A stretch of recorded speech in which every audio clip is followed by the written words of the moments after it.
Okay, next panel we've got is innovations in mobile gaming. So we've got Dan Roth, who's CTO and co-founder of software specialist, igaming software specialist Gamevy, who've been making quite a bit of a splash in the last, 18 months, would it be fair to say?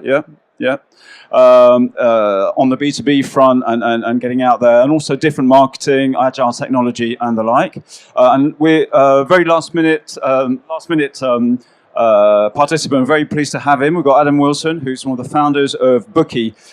So he doesn't like being called this, but it's been described as a Tinder for betting. But it gets to the point, and it's easy to conceptualize then once you have a simple explanation.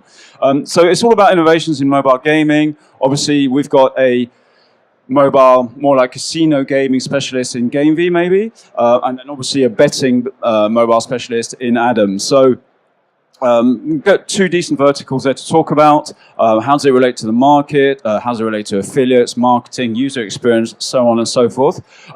Just to start with, I'm going to do standard practice. I'm going to ask each participant to give their perspective on their chosen fields, and then we'll start the discussion. And as ever, we have the questions, and if you go on the slido.com link up on the left-hand side of the screen, and you log in, you can send in email, and you can email questions, which we'll go through at the end of the talk. But anyway, let's get started. So Dan, could you start off giving us your view on mobile gaming, Gamevy's pitch, how it approached the sector, why, how, when, etc.?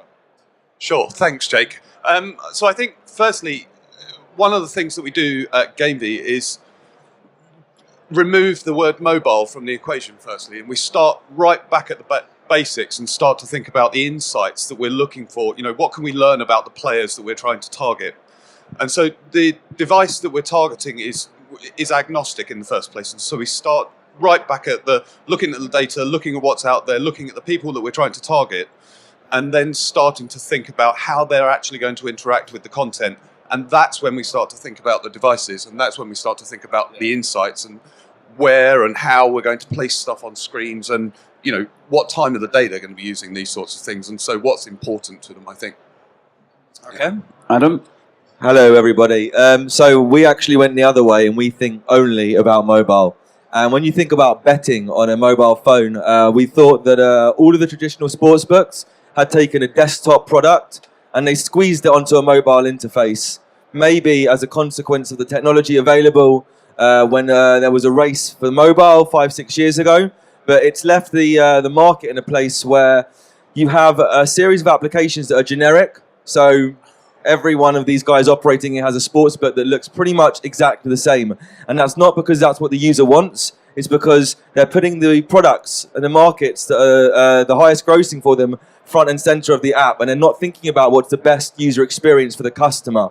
So our unique position was the ability to build a brand that put mobile first and customer first. And yeah, we've been described as the Tinder of sports betting, which is an easy way to get across the swipe betting interface, but really we're much more about personal mobile experience for the UK now and the rest of the world one day.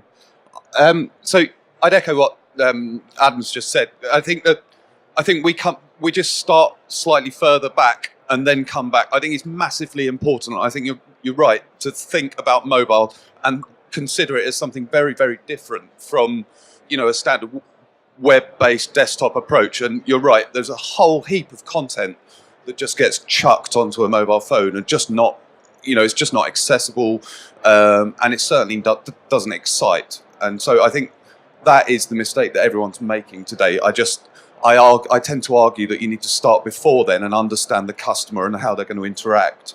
And I think that then helps you answer the question of where you're going with mobile. Yeah, I think one of the problems is that all of these, they don't have problems. They're massive companies, obviously. They've got huge customer bases. So how do you change? How do you pivot from having a crappy user interface to something that might be better without upsetting tens of thousands of monthly active users? It's a really big challenge.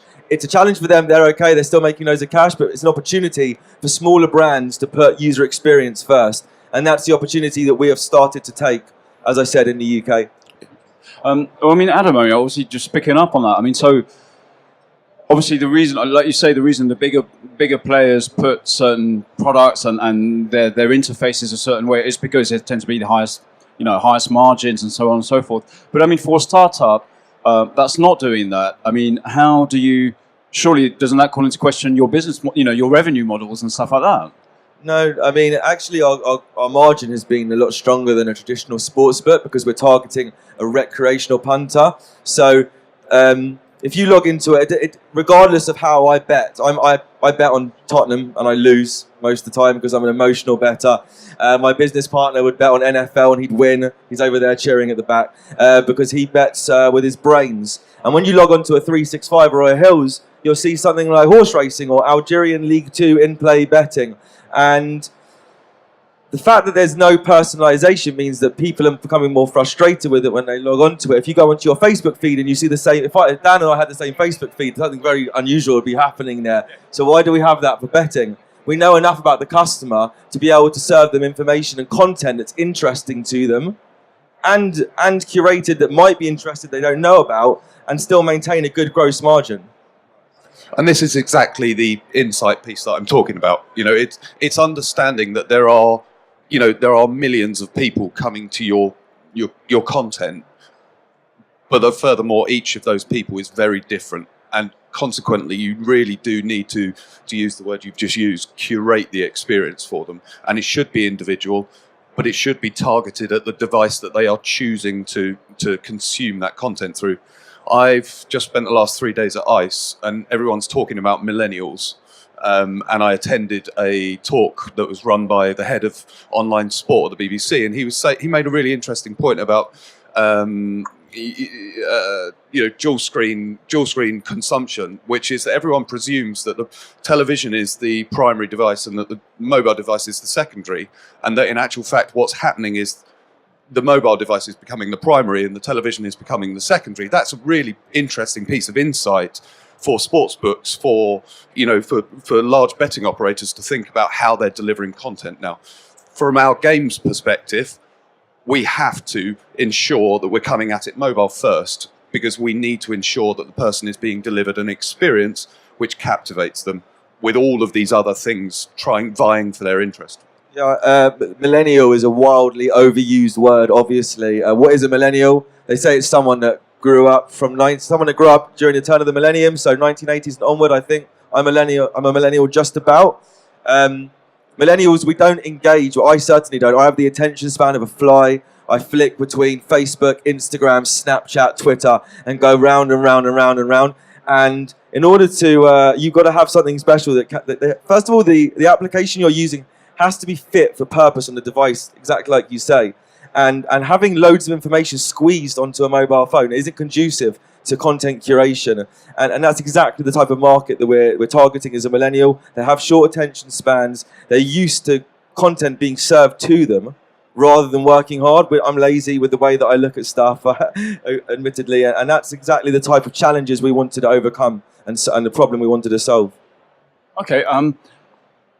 From a supplier's point of view, I mean, it's interesting that you mentioned, we have to be mobile first now. I mean, I was talking to a couple of operators during ICE, and they were saying in terms of lifetime values, logically enough, a user that is both a desktop and a mobile user will have a higher lifetime value.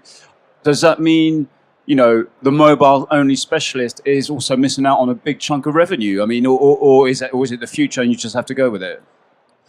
I think the future is, every single type of device that's possibly out there is the way that people are going to consume it. And that's the point that I'm trying to make about insights and going back and really understanding your player from the outset. We've played with wearables, we've played with, Apple TV, etc. Because all of those things are important, ultimately. It's not just about mobile devices. Indeed, when Gamevy first started, we started by building iOS apps. Because we really, one of the insights that we got by looking at the market and by looking at the data that's out there was that, in actual fact, having something installed on a home screen gives you a better lifetime value. You are more likely to see repeat play. It just so happened that we then realized that acquiring customers was incredibly expensive and that there was a B2B model that we hadn't considered, and that we couldn't take our iOS apps and integrate them with anybody, and so distribution would be incredibly difficult. And so, there are many, many considerations in all of this, not just about your player, not just about your customer, but how on earth are you going to distribute this thing, basically? Adam, I mean, from your point of view, you're mobile only, you're mobile focused. I mean, so how do you deal with that, or is it, as I mentioned in the question, I mean, is it you're just thinking about the future and it's all going to be mobile, or? I think that in order to do something properly, you have to do one thing only, and we want to be the kings of mobile betting.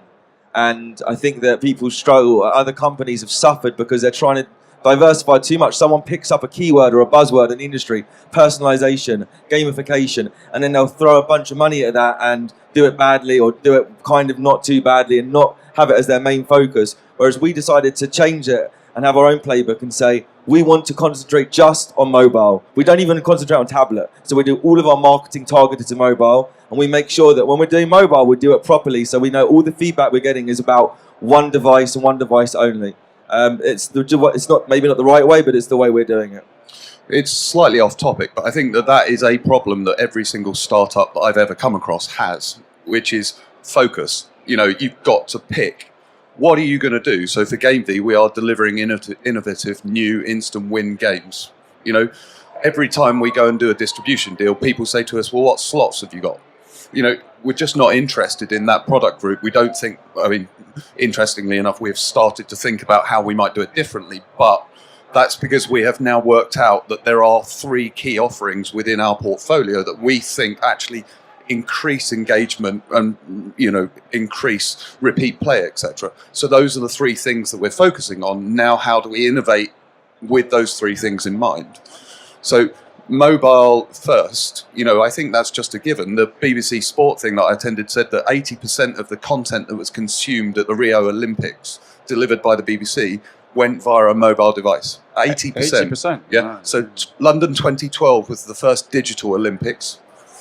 Rio was the first mobile Olympics, and they outstripped NBC on their content delivery, and so they were the largest content delivery. It all went via mobile. If you're not thinking about mobile first, you're not going to be in the game for very much longer. You're probably dead, but you just don't know it in many senses.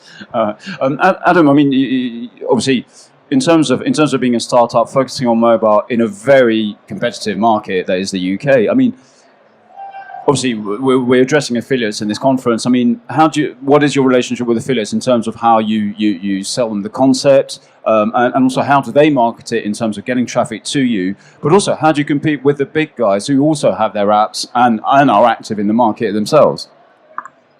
I think it's a good question. Paddy Power Betfair have got a £300 million marketing budget, so it's quite a lot. We don't have anything close to that. But we think that affiliates are bored of what they're promoting, and that it's a race to the bottom with sign-up offers and bonuses and unobtainable player requirements and wagering requirements. And we wanted to say, we're not even going to bother doing any of that stuff. We're just going to let you sell our user experience, because we think our customer experience is good enough for the audience we're targeting to not have to bring them in with some ridiculous race to the bottom. So we've done a bit of work with some affiliates. We do a lot of I know this is an affiliate conference, but we do a lot of our acquisition in-house through paid social stuff. We like social marketing, social influencers. I can't speak too much for the affiliate side of things because it's not my part of the business, but my partner is somewhere here and he can talk to you about, he's over there, he can talk to you about it. But for us, it's not so much about affiliation and competing, because we're never going to win that battle. So you have to be, in the same way we're trying to innovate with your user experience, we're innovating with acquisition as well. Is it true? Are there any sports betting affiliates here who are bored of what they're marketing? Race to the bottom? Yeah, it's a lot of people nodding. Zero hours contracts and all that? Okay. Berman, what's the time? Okay, we've got a good bit of time. I was going to ask you, Dan, I mean, you deal with operators, obviously, on a regular basis. I mean, who in your eyes is doing a good job of providing a good mobile gaming experience to punters? And are there any affiliates that you know of that do that as well? Do you know, It's a good question. It's a difficult question to ask because I look at a lot of the operator sites and they are flooded with content. And then you go to the mobile version, and this echoes a lot of what Adam's been saying, which is you go to the mobile version and nobody has given any thought to how we're going to deliver that content in a very different way on a mobile. It's squeeze it on the page. If you're looking at a slots tab on a standard operator's site, they might have 300 slots on there.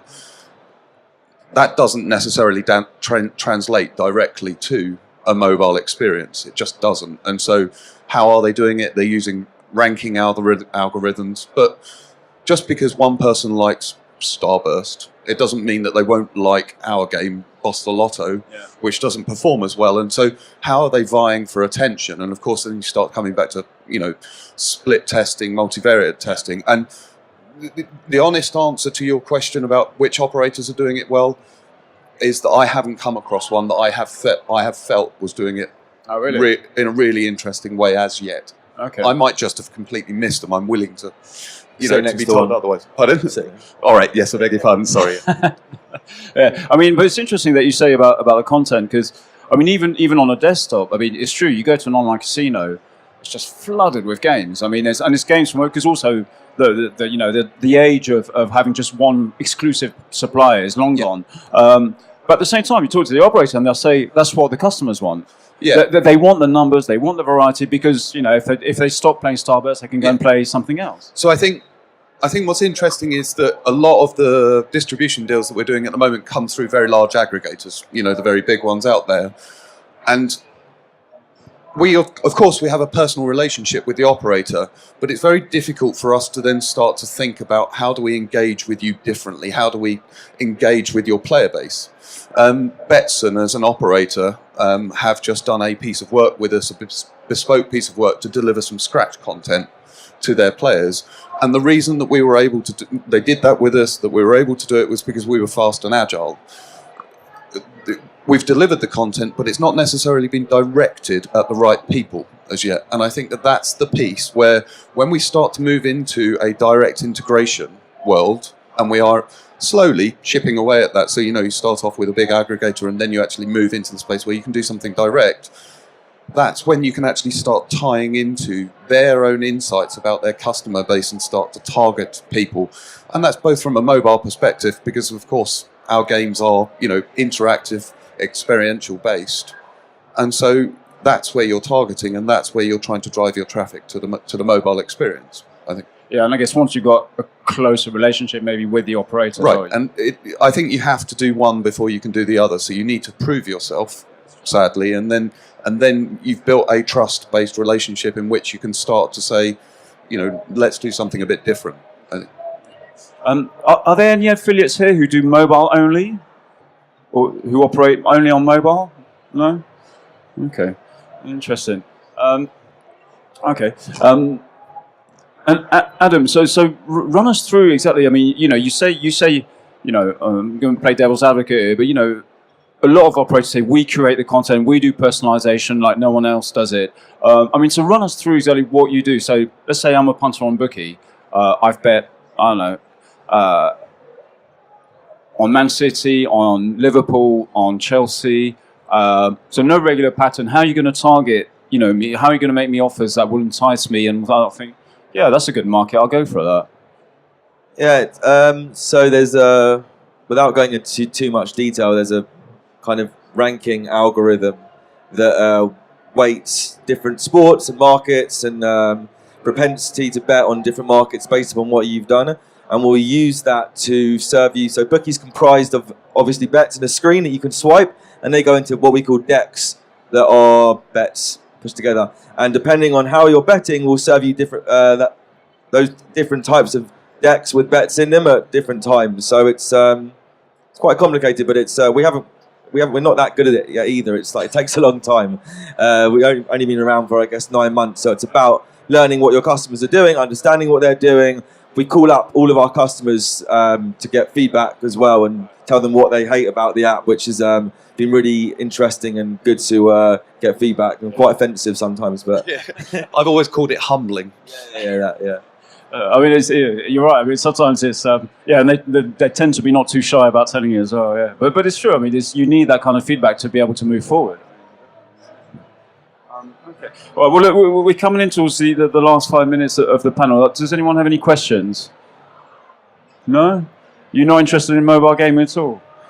Okay. And are there any questions on the? No. Come on, people. Yeah, that's what they're here for. Okay. In terms, I was going to ask you another question. In terms of marketing, I mean, just staying on the sports betting tip. I mean, do you go to any content providers, so like media and stuff like that, and do you partner up with them? Do you do any kind of affiliate deals yourselves with them, or where they drive traffic to you, or vice versa? I mean, how do you get your? I mean, is it literally social marketing? Yeah, so far we haven't done any. We have one. We're trying to use the power of the app in a smart way. So obviously we're startups. We don't have a lot of cash to market the product. So we've used different types of social influencers. One of them is a guy we use called Al Farran, who is, I don't know, you might have heard of him. He's an impressionist. And we got him to do a take on Conor McGregor. And it was around the same time as McGregor and McGregor was calling out Floyd Mayweather. Right. So we created a market which was Conor McGregor to own 75% of the UFC in 2017, which is obviously ridiculous. But people thought it was possible because McGregor is loud and arrogant. And we used this impressionist to do a whole skit around it.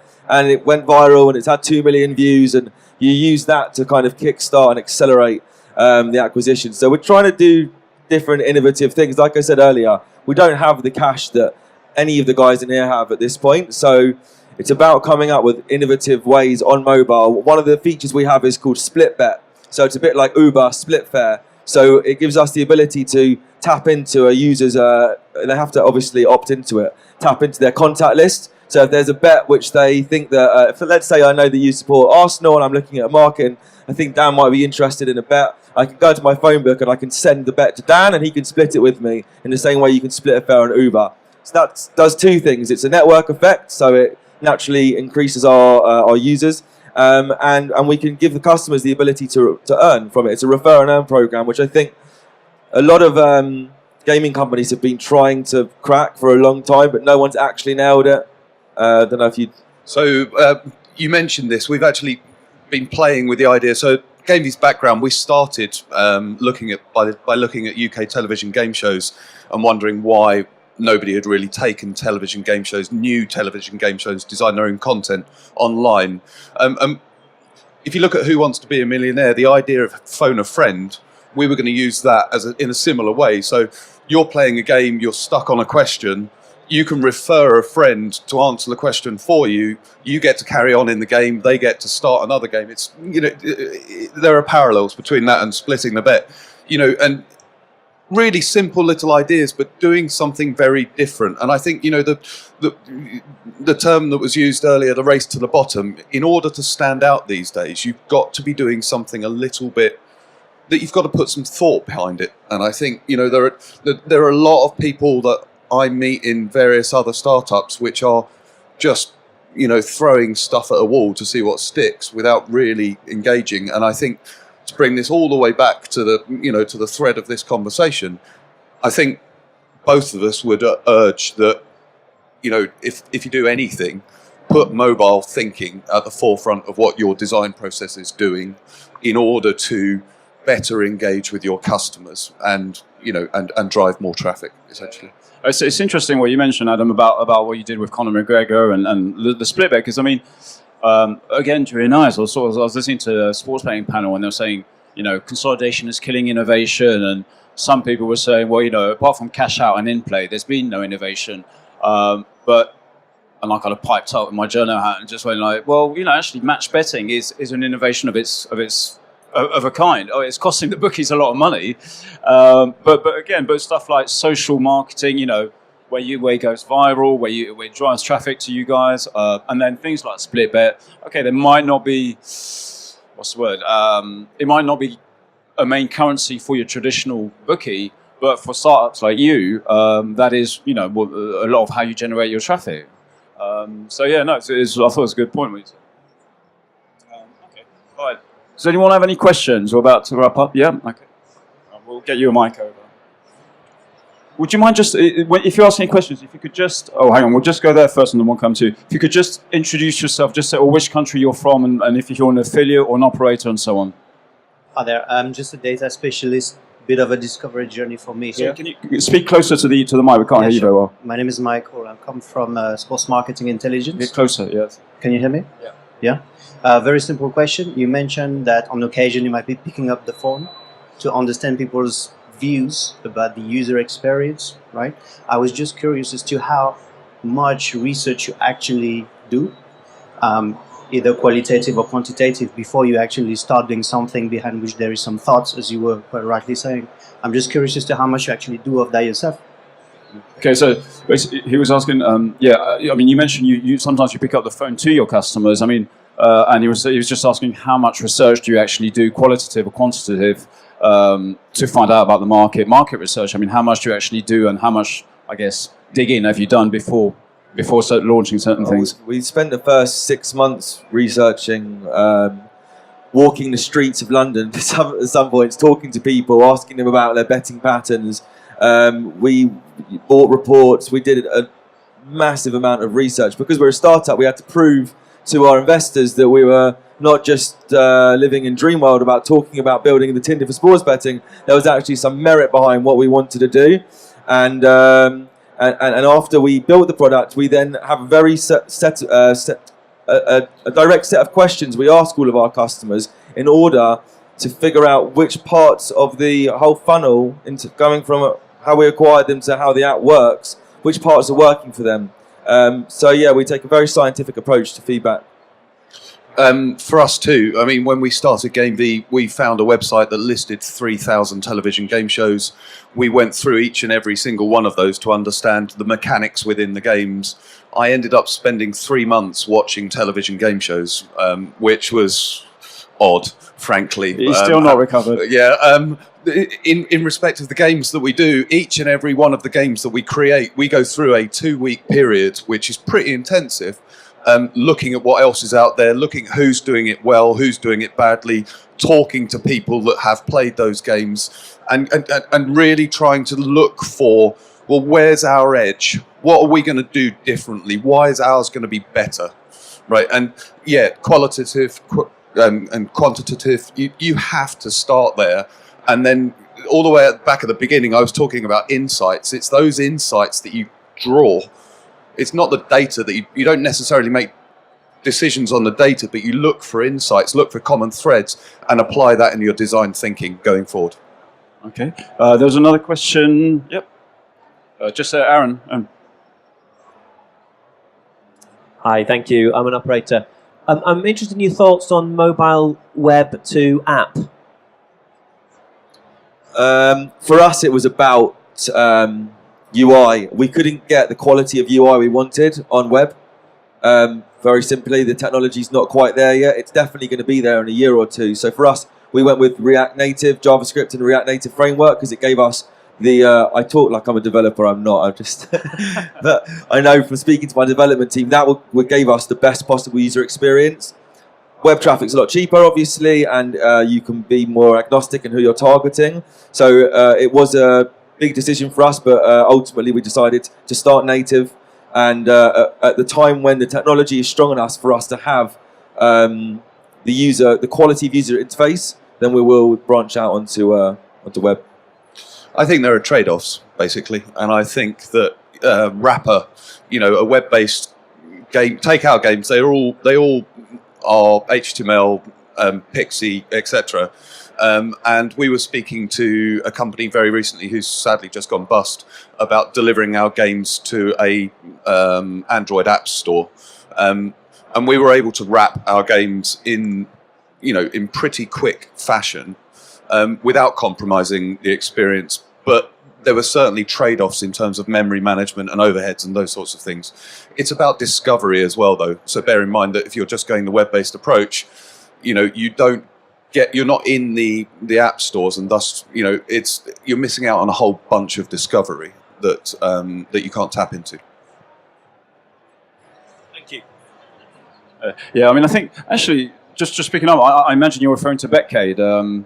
Yeah. Going to about them. I mean, it's interesting because I mean, I spoke to them quite a few times, and I like the concept. I mean, although one, two things, but I like the concept, and it seemed to be on the. I mean, can you give us a few insights into what happened exactly? Without divulging anything. Probably not, but I think it's a model that people have attempted before, and I think that, you know, interestingly enough, when we delivered our first 2 games to the iOS platform, we were actually able to take our games into the App Store, and that's with a UK gambling license. Android is a very different proposition because of Google's laws are very different. Rules and regulations are different to Apple's, or at least they were at the time. I haven't looked into it again yet. I think that Google's policies are maybe relaxing a bit on gaming. Yeah. Obviously, they're very relaxed on PPC and AdWords. I think they're taking a more relaxed approach. That might have had something to do with it. Okay. Before we wrap up, any more questions for the panel? No. Okay. Well, if you could give a round of applause for Dan and Adam. Thanks for these really interesting insights.